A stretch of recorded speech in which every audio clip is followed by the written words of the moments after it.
We would like to thank the Library of Congress for making the film available to us. This 4K master was assembled from two different 35mm prints. Print A was the superior of the two. It is a nitrate full aperture print, meaning you see the complete image as recorded in the camera. It appears to have come from the original negative, as it is sharp, relatively clean, and with few splices. Print B is one generation removed, so it is more doopy looking with less detail in the blacks. It has considerably more splices. Perhaps most significantly, it has an optical soundtrack, a variable density soundtrack, printed on the left edge of the frame. This covers up quite a bit of the image. As you can see, this print was made with a different tinting scheme than Print A. The final reel is where the tinting schemes differ the most. Print A remains black and white.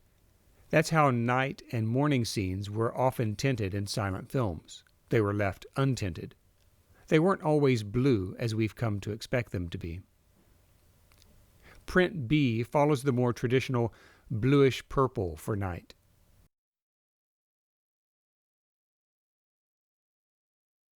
But then, after the night scene, Print B goes back to its usual hue of jungle green. Print A, on the other hand, remains black and white.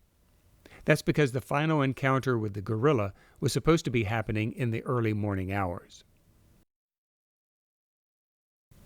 The reason Print A doesn't have a soundtrack is it was made to be shown in theaters outfitted with the Vitaphone sound system, in which the audio is provided on large discs that play on turntables connected to the projector.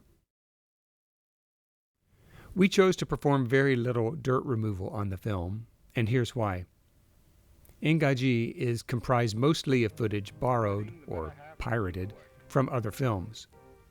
Most of the footage, including what you're seeing now, comes from a film that was 15 years old in 1930, a 1915 film called Heart of Africa.